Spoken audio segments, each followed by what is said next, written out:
ल निर्देशक तथा नायक ऋषिराज आचार्यबाट सुनौँ यो द्रौपदी भन्ने फिल्म चाहिँ तपाईँले धेरै वर्ष लगाएर पनि कथा लेख्नुभयो भन्ने कुरो सुनिएको थियो होइन के कारणले धेरै वर्ष लाग्यो के गर्नुभयो अध्ययन अनुसन्धान रिसर्च कसरी तयार भयो द्रौपदी कुनै पनि चलचित्र बनाउँदाखेरि जति त्यसको कथावस्तुमा ध्यान दिइन्छ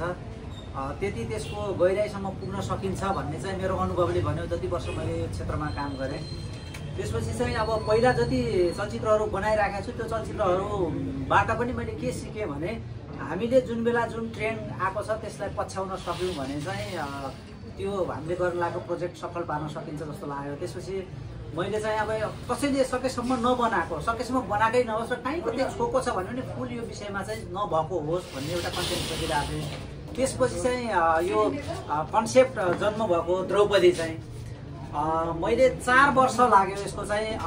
अध्ययन गर्न चाहिँ यसको चाहिँ लगभग 4 वर्ष म अब 4 वर्षदेखि कन्टिन्युसली भन्ने त होइन तर यसको अनुसन्धान गर्न म चाहिँ यसको स्क्रिप्टको बारेमा म जुम्ला गएँ हुम्ला गएँ त्यसपछि चाहिँ अप्पर मुस्ताङ पनि गएँ त्यसपछि डोल्पा गएको लास्टमा त्यसपछि एउटा जस्तो कथावस्तु त पहिला राम्रो एउटा चाहियो आफूले यो कथा भन्छु भन्ने अनि यो कथा चाहिँ कस्तो ठाउँमा गर्दाखेरि उपयुक्त होला जहाँ चाहिँ सकेसम्म धेरैले छायाङ्कन नगरेको ठाउँ पनि होस् अनि हेर्दाखेरि सबै चिज नयाँ लागोस् पात्रहरूदेखि ठाउँहरूदेखि भनेको कारणले अब त्यो ठाउँ खोज्न गइयो अध्ययन गर्नलाई टाइम लाग्यो भने स्क्रिप्ट चाहिँ मैले पटकथा संवाद गर्न लागेको चाहिँ सायद 2 वर्ष पुग्न 2 वर्ष भयो कोभिड सकिएपछि सुरु गर्न लागेको हो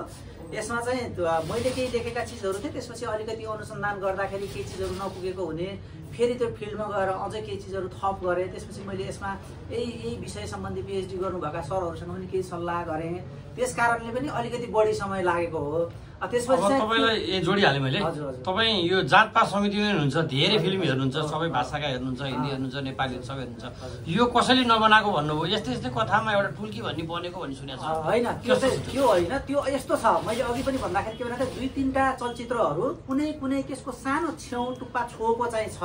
तर त्यो डेप्थमा गएर डिटेल यो द्रौपदीले जसरी भित्र गएर ओकाल्ने कोसिस गरेको छ त्यसरी चाहिँ मलाई लाग्छ अहिलेसम्म चाहिँ फुल कन्टेन्ट त्यो बेसमा चाहिँ छ जस्तो लाग्दैन मैले थाहा नपाएको कुनै हो भने नत्र बनिसकेकोमा त अब मैले वर्षमा कति फिल्म हेरेँ 100औं फिल्म हेरियो सेन्सर बोर्डमा बसेर हेर्दाखेरि मैले हेरेकोमा छैनन् तर कहीँ कतै छन् भने त्यसलाई अलिअलि छोएको होला कहीँ कतैबाट गएको छ छोएको भने यसका विभिन्न पाटो छन् नि त त्यो भित्र हुँदाखेरि कस्तो हुन्छ सँगै हुँदाखेरि कस्तो हुन्छ विषय छुनु र त्यो विषयभित्र पुरै पस्नु फरक हुन्छ जस्तो लाग्छ मलाई त्यही भएर यसको डेप्थमा चाहिँ पुग्नलाई अलिकति समय नै लाग्यो तपाईँ निर्देशक राइटर पनि हुनुभयो होइन हिरै बन्नुपर्ने आवश्यकता चाहिँ के थियो एक त हिरो भन्दाखेरि अब पर्दा पछाडिको हिरो त भनेकै डिरेक्टर हो होइन अर्को कुरा भन्दाखेरि चाहिँ के भन्छु भने अब प्रायःको सपना हुन्छ जस्तो लाग्छ पर्दामा आएको ढाक हिरो भन्ने टाइम बित्तिकै पर्दाको सम्झिन्छ म पनि घरबाट एउटा म हिरो बन्छु भनेर कुनै बेला होइन 2 दशक अगाडि दाङबाट म काठमाडौँ आउँदाखेरि हिरो बन्छु वाला जुन मेरो थियो मनमा मगजमा मानसपटलमा जुन थियो म त्यसकै लागि हिँडेको थिएँ र गर्दै गर्दाखेरि के भयो भने मैले गरेँ आफन्त जस्तो सफल टेलिसिरियलमा यात्रा जिन्दगीमा म हिरो पनि हो त्यसको राइटर डिरेक्टर पनि हो गर्दै जाँदाखेरि पछि म अब अझ राम्रो बनाउनको लागि एकैतिर बढी फोकस हुनपर्छ अथवा मैले यो यस्तो क्यारेक्टर पाएँ भने गर्छु भन्ने मैले त्यति पाएको थिइनँ पहिला होइन त्यसपछि अब यो लेख्दै जाँदाखेरि हाम्रो होइन अब पछि सेलेक्सन हुँदै गयो तिमीहरूसँग पनि पहिला म यो छु भनेर भनेको थिएन नि मैले यो क्यारेक्टर म भन्ने नि पहिला सोचेको थिइनँ क्या अनि जति मैले हेर्दैछु जति अडिसनमा आउनुभयो पछि यो पात्र म गरौँ कि क्या हो झन् दिमागमा एकचोटि आयो यता एउटा हिस्टोरिकल सब्जेक्ट हो यता कहीँ कतै म छोइ नपाएँ म पनि एउटा हुन्छ म एउटा छ नि त एउटा कर्नरमा त पर्दामा पनि गर्छु भन्ने अनि येमा त म नगरेर कुनमा गरौँला भन्ने लाग्यो त्यसकारणले भोलि द्रौपदी चैत 8 मा हेर्दाखेरि थाहा पाउनुहुन्छ ऋषिराज आचार्यले किन यो क्यारेक्टर गरेको रहेछ भन्ने अब यता म अश्विनीतिर आएँ होइन अश्विनजी तपाईँलाई अघि उहाँले भन्नुभयो तपाईँलाई पनि थाहा थिएन कि डाइरेक्टर हिरो बन्छ भनेर थाहा पाएपछि कस्तो भयो मलाई अरू हिरो भावे गजब हुन्थ्यो भन्ने भयो कि डाइरेक्टर भएपछि गजब भन्ने भयो नै त्यो त भइ नै हाल्छ तर उहाँले भएर पनि धेरै कुरा चाहिँ इजी भयो जस्तो लाग्यो किनभने उहाँसँग काम गरे वर्कसप धेरै गरियो नि त अनि उहाँसँग अलरेडी कम्फर्टेबल भयो नि त त्यो टाइमसम्म अनि त्यो टाइम कम्फर्टेबल हुँदाखेरि चाहिँ उहाँ नै हुनु पछि आफैले पनि सायद उहाँलाई थाहा थिएन कि आफू गर्छु भनेर त्यो किनभने उहाँले स्टोरी लेख्दाखेरि पनि आफूले राखेर लेख्नु नै भएको होइन भन्दै हुनुहुन्थ्यो अनि पछि आफूले गर्नु भएको भनेर मैले पनि पछि थाहा पाएपछि चाहिँ अनि ठिक छ किन मलाई इजी चाहिँ हुने भयो मैले फर्स्टमा नयाँ नै गरिरहेको छु अनि मैले चिनिरहेको कम्फर्टेबल दाइसँग भएपछि चाहिँ मलाई काम गर्न यतिको इजी होला अनि उहाँले गाइड गर्नुहुन्छ नि त मेन कुरा अनि त्यही भएर त्यो वेमा चाहिँ मलाई खुसी लाग्यो अनि अब भइ नै हाल्छ त्यो अर्को अलिक ठुलो चलेको खेल्दाखेरि चाहिँ खुसी त्यो त आफ्नो ठाउँमा छँदैछ तर दाइ भएर चाहिँ मलाई चाहिँ इजी चाहिँ भयो कम्फर्टेबल भयो अनि धेरै कुरा सिक्न चाहिँ पाएँ दाइबाट अनि त्यो चाहिँ मेरो लागि एकदम प्लस पोइन्ट भयो। अब म यता रविजीतिर आएँ मैले सुनेको कुरा गलत पनि हुनसक्छ होइन रविजी चाहिँ गायकबाट नायक बन्न आउनुभयो नायक बन्न आउँदै गर्दा चाहिँ ऋषिजी पनि नायक भन्दा तपाईँलाई एकदम रिस उठेर 2-4 दिन बोल्नु भनेर यस्तो चाहिँ भएको थियो मेन हिरो को भन्ने कन्फ्युज थियो सबैजना होइन मेन हिरो को यार म पनि कन्फ्युज थिएँ मलाई पनि भन्नु भएको थिएन भने अनि मैले चाहिँ मेन हिरो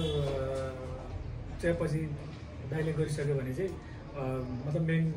चाहिँ दाइ नै हुनुहुन्छ भन्ने थाहा पाएँ मैले ए हो भन्ने भयो अनि त्यसपछि चाहिँ बोलचाल भन्दा पनि बोलचाल त भएकै हो छैन राम्रै थियो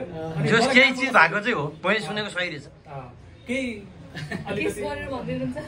केही भयो होला काहीँ कतै म भइदिया भए रविलाई तर पछि कुल्या क्यारेक्टर आउँदा त फेरि म ठिक हुँ भन्ने लाग्यो होला नि मैले चाहिँ मेरो आफ्नो क्यारेक्टरमा जब मैले पाएँ ओहो यो त बवाल थियो यार मलाई सही पाएको छु भन्ने चाहिँ यो त अर्को नायिका मलाई नाम याद भएन है तपाईँलाई मैले सोधेँ यही चिजमा तपाईँ सुजाता तिमल सिन्हा पहिलो फिल्म तपाईँको नि पहिलो फिल्ममा तपाईँले काम गरिरहँदा डाइरेक्टर मुख्य हिरो होइन अर्को नायक मुख्य हिरो होइन यो बिचमा काम गरिरहँदा तपाईँको अलिकति अनुभव सुनाइदिनु। मेरो अनुभव चाहिँ म चाहिँ सरकै स्टुडेन्ट पनि हो होइन त्यही कारणले मलाई सरसँग चाहिँ काम गर्न एकदम इजी भयो र दाइसँग चाहिँ फर्स्ट हो दाइसँग पनि एकदम इजी नै भयो त्यो असहज हुने टाइपको चाहिँ भएन अनि उहाँहरूले पनि गाइड गर्नुहुन्थ्यो कति कुरामा हामीलाई आउँदैन थियो उहाँहरूले कति गाइड गर्नुहुन्थ्यो कति कुरा हामीबाट पनि सिक्नुहुन्थ्यो कति कुरा हामी नयाँ नयाँ थाहा भएको उहाँहरूले गाइड गर्ने एकअर्कालाई सपोर्ट गर्ने गाइड गर्दा गर्दै पनि राम्रो भयो। अब अरू साथीहरूलाई पालो दिएँ मैले अश्विनी सुट गर्दा गर्दै अश्विनी रिसाउनु भएको सम्मको कुरा आयो जस्तो अघि के अरे 4-5 दिनसम्म उहाँ रिसाउनु भएकै हो रविजी त्यो त्यसपछि अन द स्क्रिनमा जुन क्यामेराको फ्रेमभित्र पनि अश्विनीको रिस देखिन्छ खास मुभमेन्ट चाहिँ एकदम रोमान्टिक हुनुपर्ने तर फेस रियाक्सन चाहिँ आएन त्यो के हो खास कुन चाहिँ पार्टमा छ अब हामी फिल्म हेरेको छैनौँ तर चुएको कुरा हो नि त चाहिँ कहाँनिर हो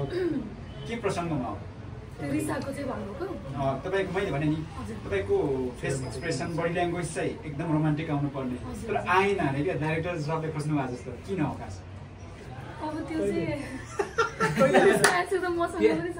तिमी अब कहाँनिर कुनै ठाउँमा कम्फर्टेबल नभएको बेला कि सिन आउट अफ स्क्रिन हो कि तपाईँले इनसाइड होइन स्क्रिनमै हो स्क्रिनमा त अब उहाँ कि मन नपरेको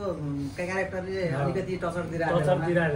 त्यति हेप्पी नभएको टाइपको होला नि त्यो कुनै पार्टहरूमा हुन्छ नि लाइक यो चाहिँ गर्न नपाइदियो हुन्थ्यो यो सिनहरू त्यो टाइममा चाहिँ सायद